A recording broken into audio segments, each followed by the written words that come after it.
Attachment is the root of suffering. Buddha, stay here for a moment, not to change what you feel, but to allow yourself to feel it without running away. There is a kind of tiredness that cannot be seen, an exhaustion that does not come from the body, but from a mind that never rests. From trying to hold together what is already falling apart.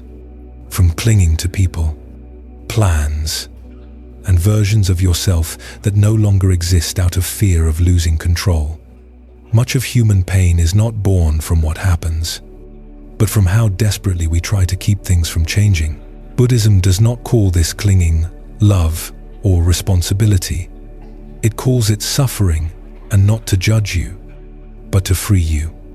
When you begin to let go, not abruptly, not forcefully, but through a gentle surrender, something deep begins to settle. The inner struggle softens. The heart stops pushing against the current. Not because life suddenly becomes easy, but because you are no longer fighting it. Letting go is not losing what you love. It is stopping the harm you cause yourself out of fear of losing it.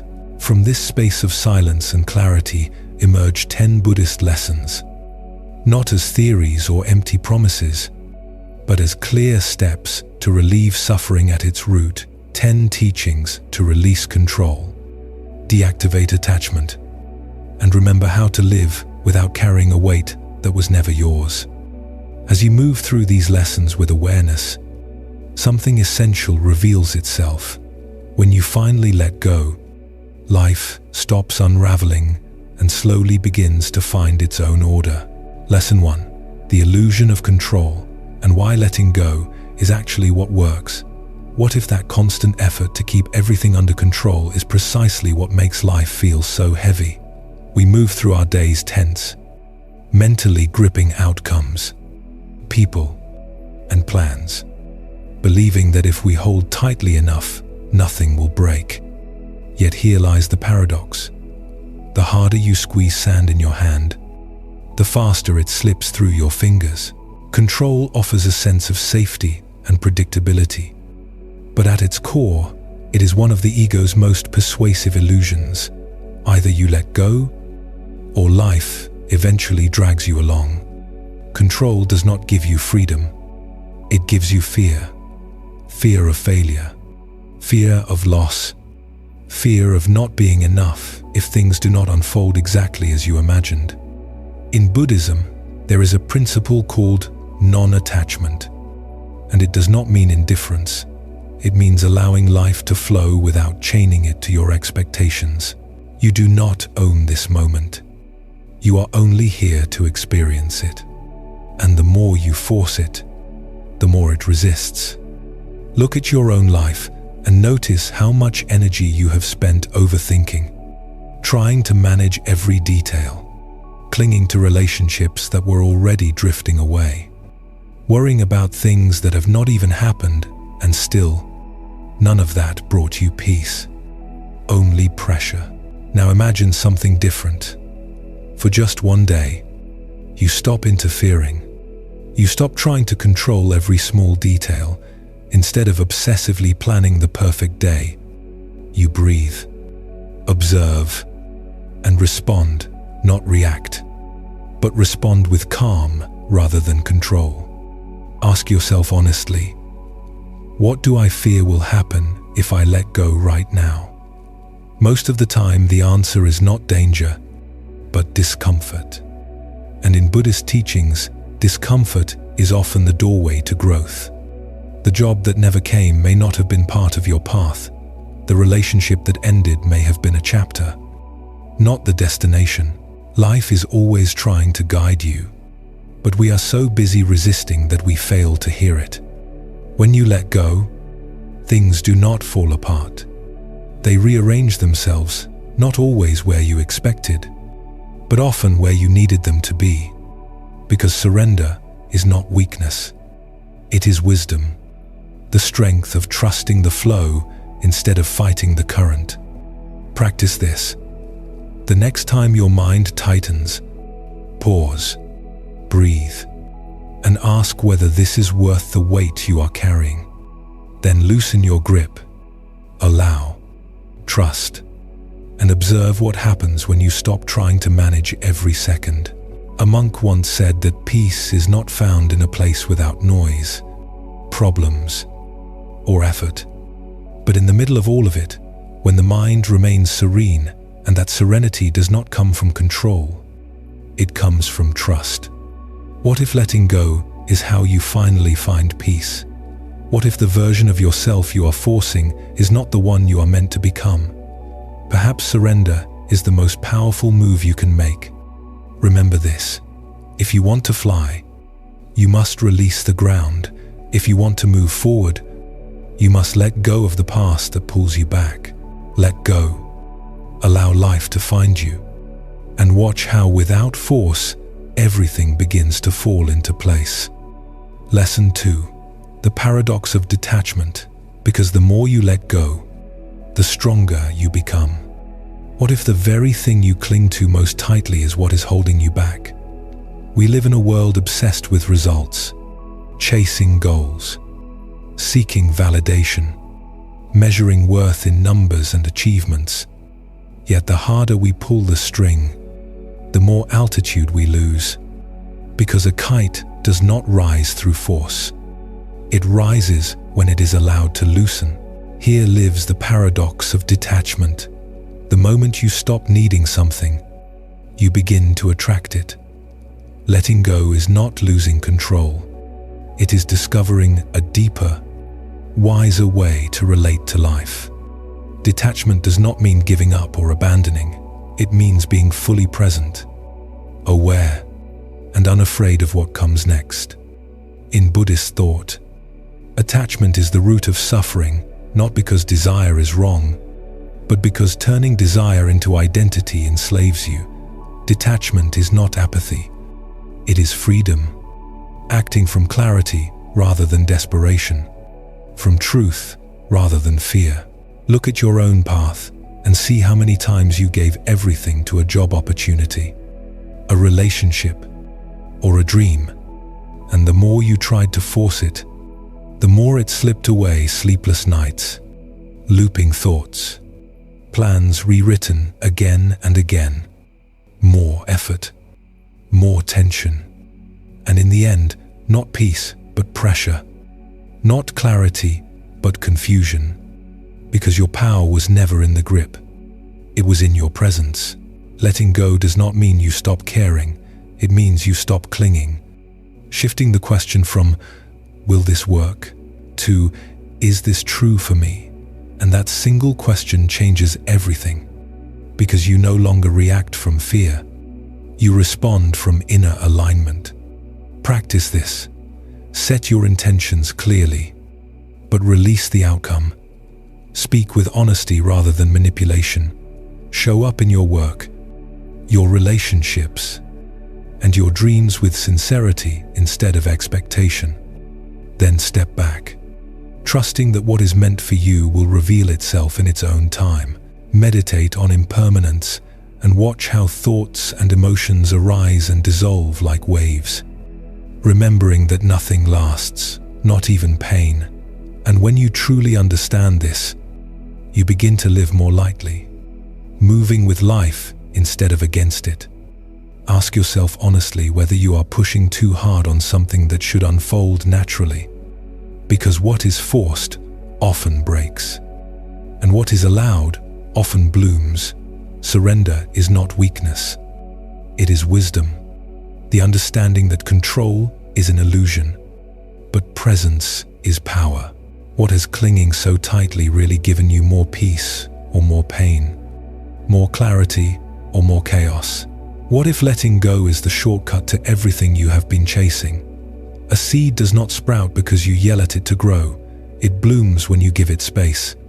Detachment does not disconnect you from life. It places you in a position of real power, power born from authenticity, not anxiety.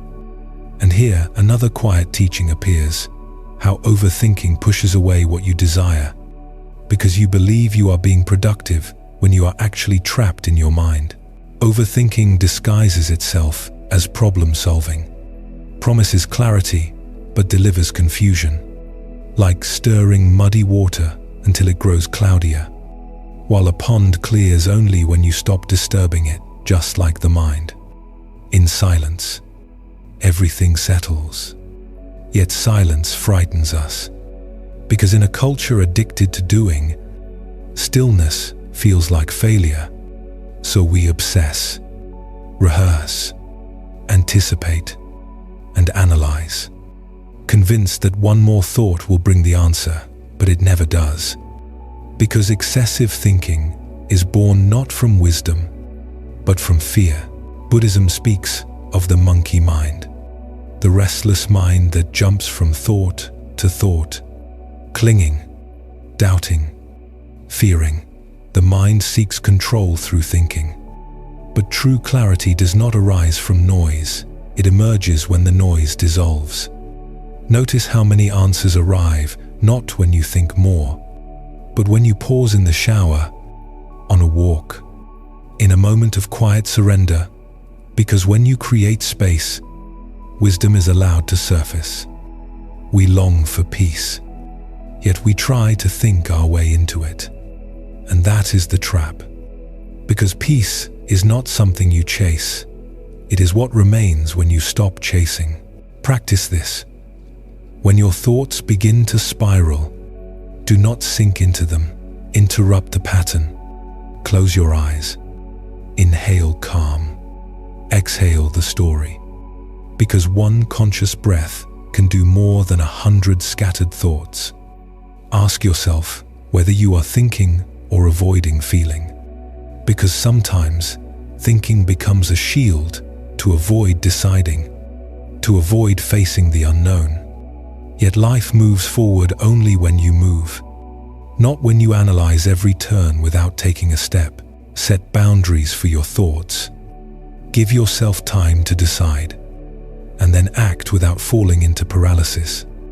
Because clarity loves decision, and even a small step breaks the mental loop. Trust simplicity. Trust that quiet intuition you often ignore, because it is not weakness. It is wisdom, and you cannot hear it while the noise of thought is drowning it out.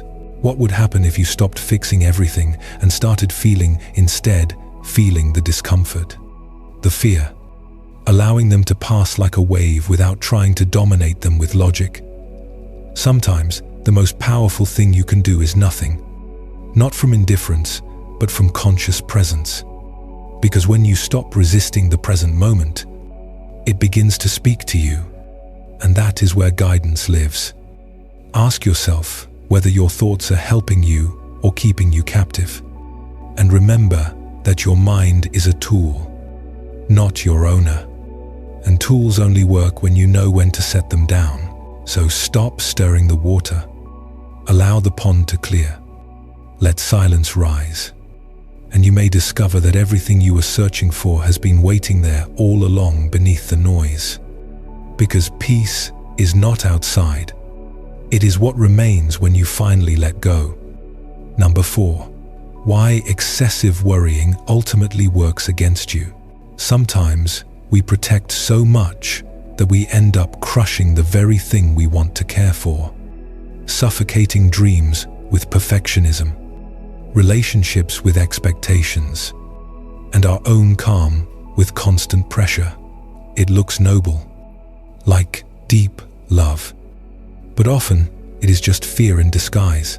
The fear of losing control, of not being enough, of not being loved unless we constantly prove our worth. Like a flame, love and purpose only grow when they have air. Because true care does not mean clinging desperately.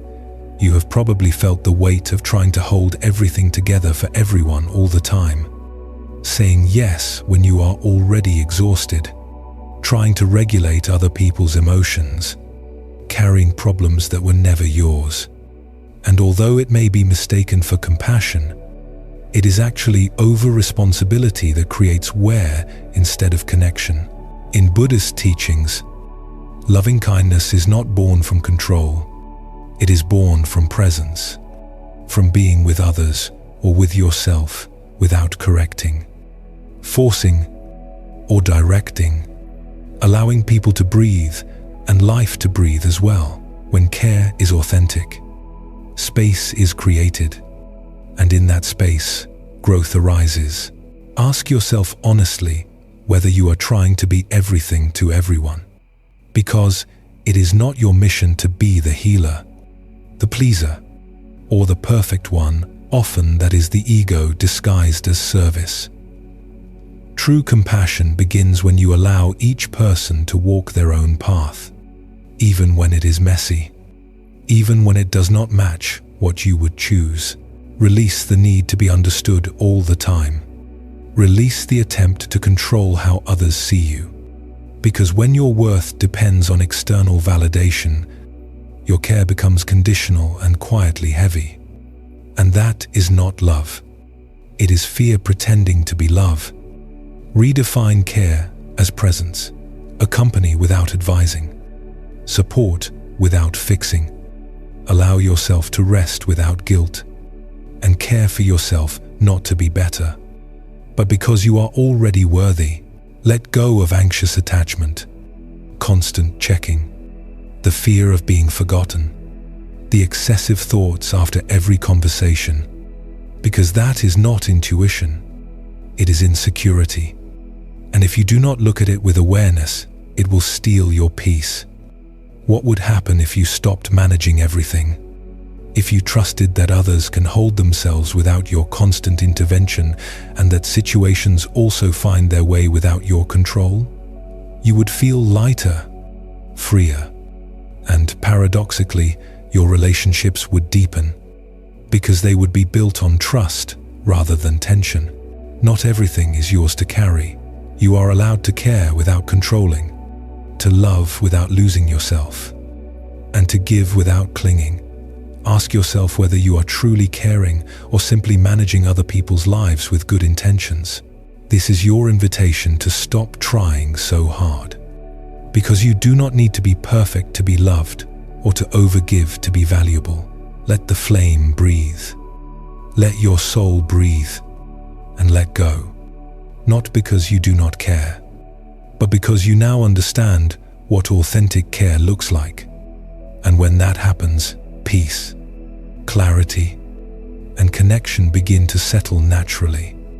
Number 5. What happens when you stop seeking validation? You were not born to be approved. You were born to be authentic. Yet somewhere along the way, applause became oxygen. Likes, praise, and approval began to feel like proof that you were enough. And without noticing, your peace started to depend on other people's opinions. But the truth is simple and profound. A mountain does not need approval to stand. It simply exists. Solid, whole, unmoving. The constant pursuit of validation, though quiet, is exhausting, and it may disguise itself as ambition or motivation. But if your sense of worth collapses when someone disapproves, that is not drive. It is dependence. And dependence distances you from your true power. Because when you live for applause, you become an actor in your own life, constantly wondering if it was enough, if it pleased, if it fit. Validation is a moving target, shifting with trends, moods, and projections. And no stable life can be built on such fragile ground. Buddhism reminds us that freedom is not born from being accepted, but from being real. When you release the need for approval, something sacred happens. You begin to hear your own voice again. You start living in alignment instead of performance. You do things not to be recognized, but because they are true for you. And then the essential question arises: who are you when no one is watching? If no one applauded, if no one noticed, would you still do what you love? Would you still speak your truth? Would you still be present? You are already enough, even in silence. And that is where the shift occurs. Because when you stop externalizing your worth, you also stop living from fear. Fear of failure, judgment, or invisibility, and in that fearless space, creativity flows, courage awakens, and purpose returns. Practice this. Each day, acknowledge yourself honestly, not from ego, but from truth. Name 3 things you did well just for yourself. Maybe you showed up despite fear. Maybe you set a boundary. Maybe you rested without guilt, and let that be enough. The next time someone praises or criticizes you, observe it without clinging. Do not let it define you. Because praise and criticism are like weather. They pass, and your essence does not change because of them.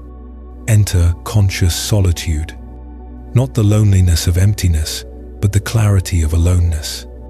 The space where other people's opinions no longer echo. There waits the real you, the one who knows what to do, who does not need permission to breathe freely.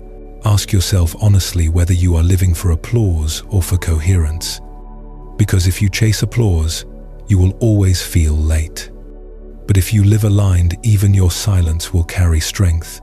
Release the need to be seen, and you will finally see yourself not as a version shaped by others, but as the mountain you have always been.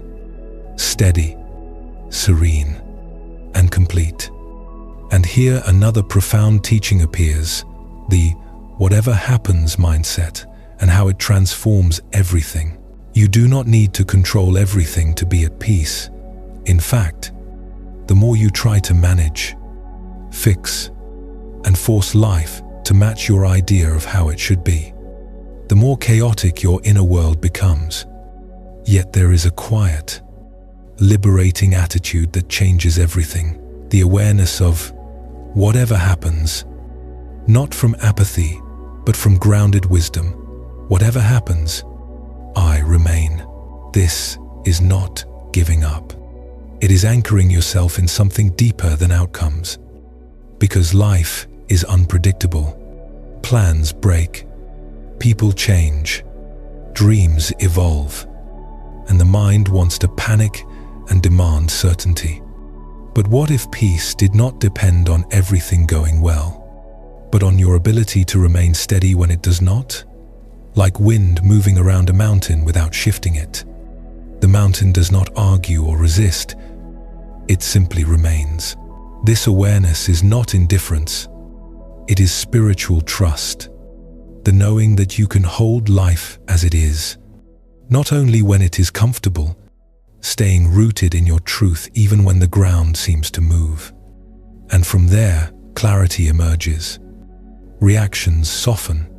Things feel less personal. And peace becomes more important than pride. Practice conscious neutrality. The next time something triggers you, pause. Observe your reaction without obeying it, and ask whether it needs a response or simply presence. In the midst of chaos, remind yourself that this does not define you, because it does not. Your worth is not measured by how smooth the path is, but by the calm with which you stand when it is not.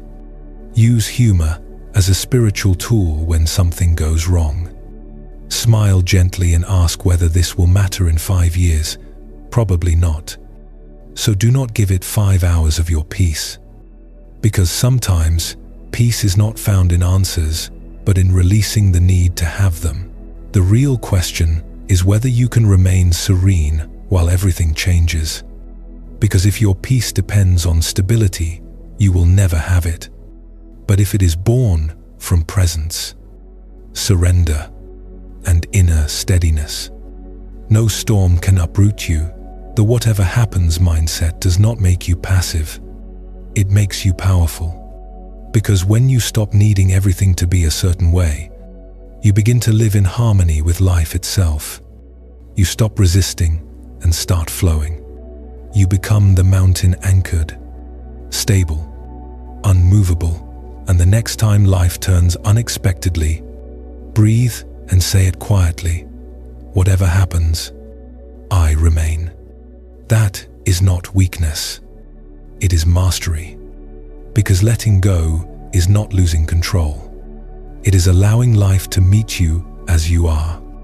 And when that happens, clarity, strength, and coherence naturally fall into place, reminding yourself at last that you are not your thoughts, you are the calm awareness that observes them. Number 7. You are not your thoughts. Most people spend their entire lives trapped inside a prison with invisible walls, a prison built by their own minds, believing that every inner voice speaks the truth, that every worry, judgment, and fear is real. Yet there is a profound truth few come to see. You are not your thoughts. You are the awareness that watches them arise and fade, just as clouds move across an open sky, because the sky is never harmed by the storm. It simply makes space and then clears again.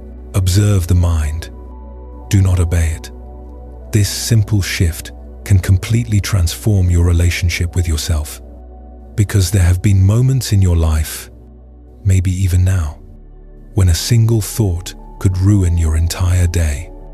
One negative comment, one fearful story, and your whole being spiraled. But what if those thoughts were not truths but habits, echoes of old conditioning rather than reflections of present reality? Thoughts arise automatically, and that is not your fault. But identifying with them is where suffering begins. Because you are not the voice that says, "I am not enough." You are the one who hears that voice. And when you stop clinging to it, something extraordinary happens. Freedom. Watch your thoughts as if they were weather. The next time your mind accelerates, do not fight it. Simply notice it, like a bird watching clouds pass, and say silently, "This is just a thought." Then return to the breath, to this moment, to the body, and you will begin to notice how much noise the mind creates just to feel safe. Even though awareness itself needs no safety, it simply is. Still, silent, and whole. Name your patterns. That voice telling you that you are behind in life is not wisdom. It is programming. Ask yourself whether it serves you or whether it is just automatic repetition. Because most thoughts are not useful. They are recycled, born from fear, ego, and the past. They do not deserve your obedience, only your attention. And when you release the need to understand or act on every thought, something softens within you. You stop trying to control every moment. You stop ruling your mind like a dictator. And that is where real change happens. Because clarity is not reached by thinking more. It arises when the mind becomes quiet enough to listen. When you stop chasing thoughts and begin witnessing them, peace becomes possible. This is the heart of mindfulness and Buddhist wisdom. The Buddha did not teach the destruction of the mind, but its understanding, observing its nature like watching a river flow without being swept away. And every time you pause and say, "I am not my thoughts," you reclaim your power and return to the stillness beneath the storm. So ask yourself today which thoughts you have mistaken for truth, and go even deeper. Am I the thinker, or the awareness behind the thought? Because you are the sky vast, open, untouched by the passing weather, and the moment you stop fighting the clouds, everything begins to fall into order. Number 8. Surrender is a simple act. There comes a moment when strength is no longer measured by how tightly you hold on, but by how gently you know how to let go. And that is when everything changes. Because what if surrender were not weakness, but your greatest power? Imagine a boat rowing against a fierce current, no matter how hard it tries. It does not advance and may even sink. But the moment it stops fighting, the river holds it and carries it forward. That is surrender. Surrender is not giving up. It is accepting what already is.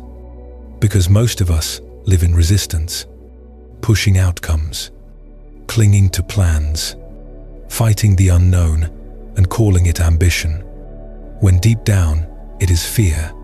Fear of losing control, fear of appearing weak. But the truth is that control is an illusion, and resistance exhausts the soul. Surrender does not mean you stop caring. It means you stop suffering over what is not in your hands, acting from clarity rather than chaos, moving with life instead of against it. So ask yourself right now where you are forcing something that no longer flows, a relationship, a job, to a dream that has changed shape. Are you rowing in circles out of fear of letting go? Or are you ready to trust the current? Try this.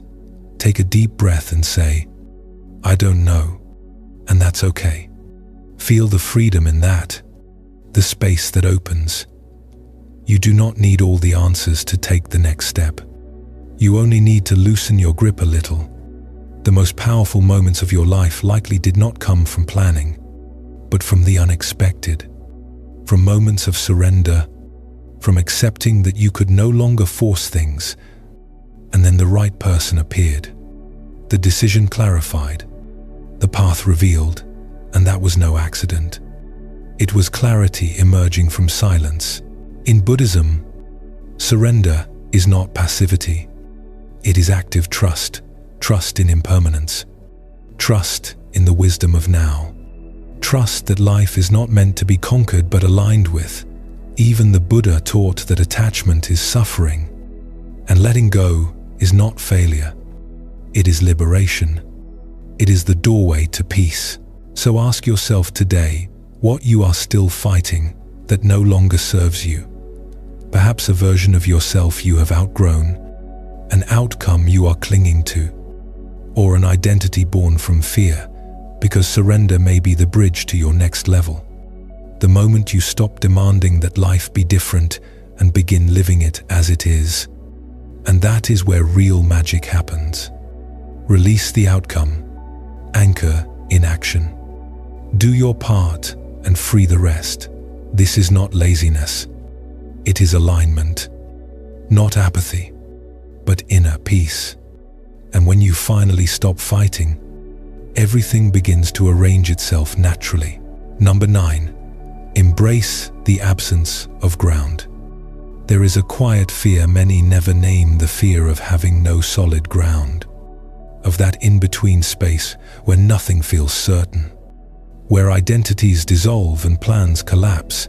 Yet, it is precisely there that transformation begins. Because just as a tree releases its leaves in autumn, all true growth requires letting go before blooming again.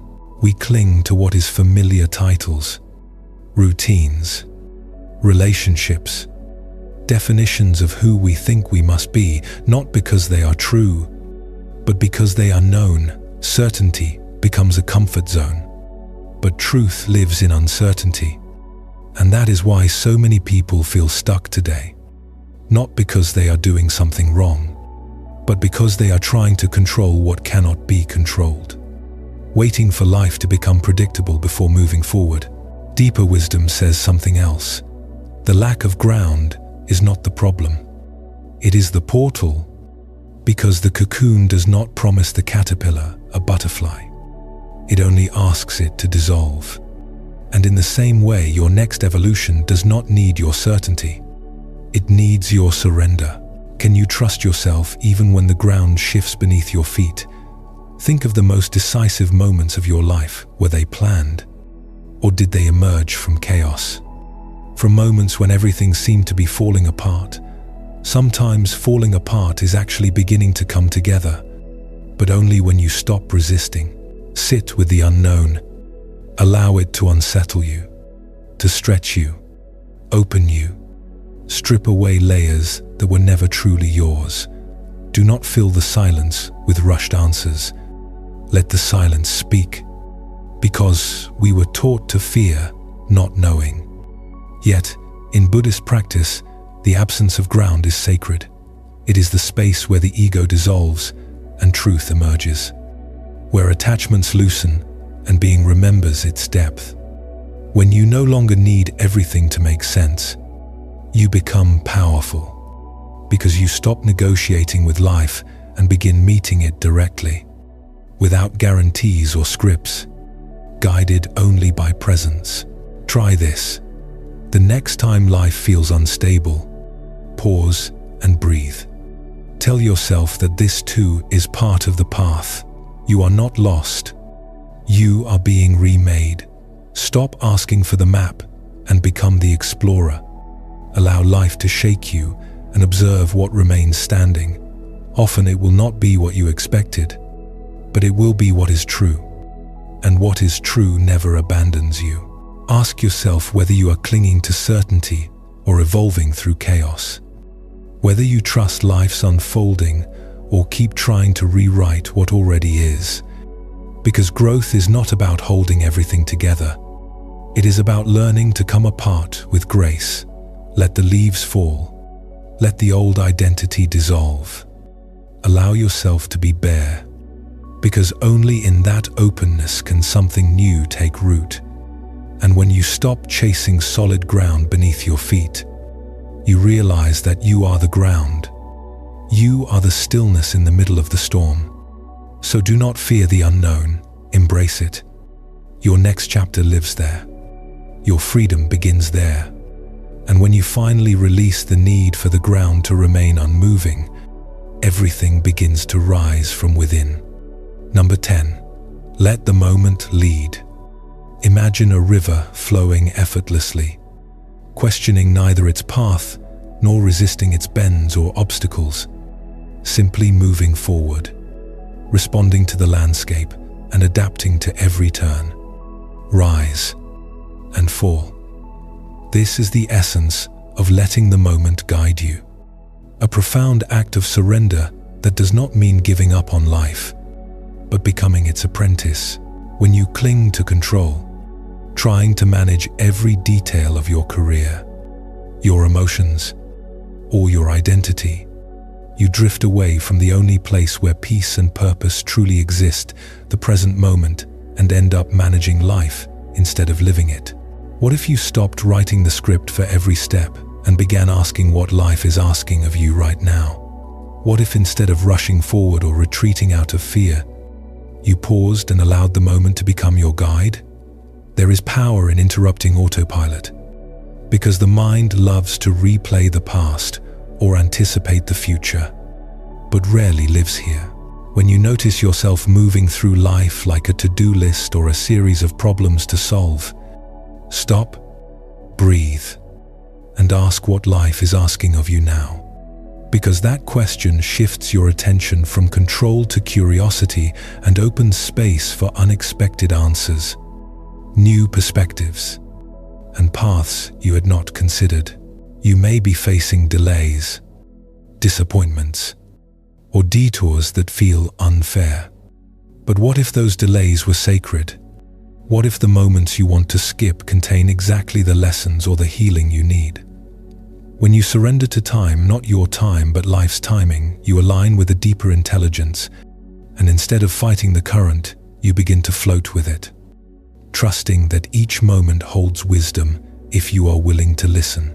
Ask yourself what teaching this moment contains if you stop trying to rush through it. Because when resistance falls away, the moment reveals its gifts, sometimes healing, sometimes simply peace. And peace is the ground from which everything else grows. When you anchor yourself in the present, your purpose becomes clearer, and life stops being something you push and becomes something you accompany. The chaos around you no longer drags you because you are anchored in the now. Living the moment means embracing uncertainty without panic, acting without attachment, and remaining fully present even when life feels overwhelming. This is not passivity, but a deep, conscious commitment to what is, rather than a struggle against what you wish it were. And little by little you see that control was always an illusion and that true mastery lies in flow, not force. When you stop trying to manage every instant and begin to truly inhabit it, everything starts to fall into place. Your work, your identity, your emotional balance find their natural order because you are no longer swimming against the current, but allowing yourself to be carried by it. You become like the river, strong yet flexible, rooted and free at once. And in that flow, you discover the lightness of a life lived in harmony with the present moment, where peace and purpose coexist, and where, as you finally let go, everything aligns. Lesson 11. Release the need to fix everything, because trying to solve everything at once is like trying to repair the ocean with a small spoon, exhausting, impossible, and deeply draining. So often we carry that invisible weight, believing it is our responsibility to mend every crack in relationships, at work, or even within ourselves. But there is a truth that sets you free. Not everything that is broken needs your hands. Letting go means abandoning the illusion that you must save others or control situations beyond your reach.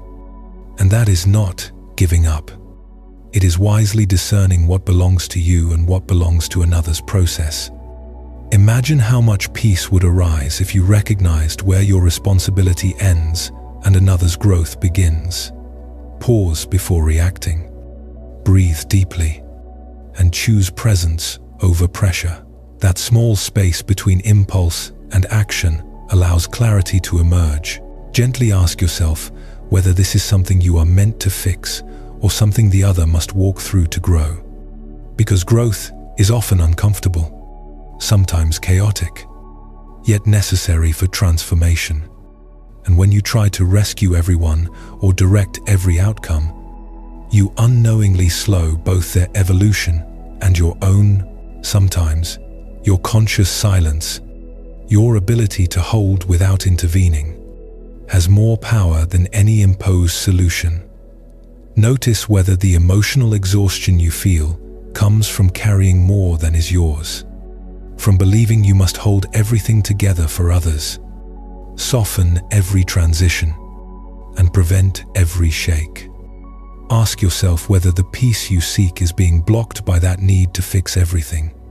Because letting go of control is not weakness but strength, the strength of trusting that life knows how to flow and that each person has their own path. There is a deep freedom in stepping out of the role of fixer, because your energy returns to your own healing, your clarity, and your purpose. You become a compassionate witness rather than an exhausted problem solver. And that shift opens a serene inner space where you no longer feel responsible for carrying the weight of the world. The moment you accept that you cannot fix everything, transformation begins. You understand that processes ripen in their own time and that sometimes the greatest support is simply being present without interference. Like a tree standing firm in the storm. Strong, not because it controls the wind, but because it does not resist it. Ask yourself which process you are blocking by trying to hold everything together, and whether your trust, your silence, and your ability to let go are exactly what is needed now for you and for those around you. Because when you finally release the need to fix everything, the currents of life shift and you enter a flow where things begin to arrange themselves on their own and the exhausted spoon can finally rest. Additional lesson: the art of doing less and being more. Imagine a lotus flower blooming not through desperate effort, but by surrendering to the stillness of the water that supports it. That is the art of doing less and being more. In a world obsessed with speed, achievement, and constant motion, we forget that simply being is already enough. And when you release the need to prove your worth through constant doing, you allow your true being to emerge naturally. Authentic growth does not come from forcing. It begins with a serene surrender to the present moment. Try dedicating a few minutes each day to silence, without plans or distractions, letting mental noise settle like dust in still water. Notice how the body relaxes, the breath slows, and your inner system calms. This is not laziness or escape. It is an essential practice of returning to yourself. Because when you stop doing all the time, you finally begin to be. And from that state, the right actions arise effortlessly. Ask yourself, what would happen if you stopped pushing and trusted who you already are? If the constant race to prove your worth were nothing more than an old story you no longer need to live by. Because in silence, there is nothing to fix and nothing to perform. No pressure to uphold and no expectations to carry. And silence reveals a profound truth. You are already enough. Who are you when there is nothing to do? That question opens the door to true freedom. And when you are no longer driven by the need to achieve or control, you begin to sense the peace that has always existed beneath the noise. You realize that your value does not come from what you do, but from what you are. And that understanding changes everything from the way you see yourself to the way you relate to the world. The habit of constant doing begins to dissolve. Presence becomes your strongest state. And in that stillness, life starts to move in unexpected ways. Paths open, ideas flow, and answers appear not because you chase them, but because you made space for them to arrive. Doing less is not stepping away from life. It is entering more deeply into it. Trusting the natural unfolding of things. Becoming the calm center in the midst of chaos. Creating from peace rather than pressure. So ask yourself what you are still trying to prove that silence has already confirmed.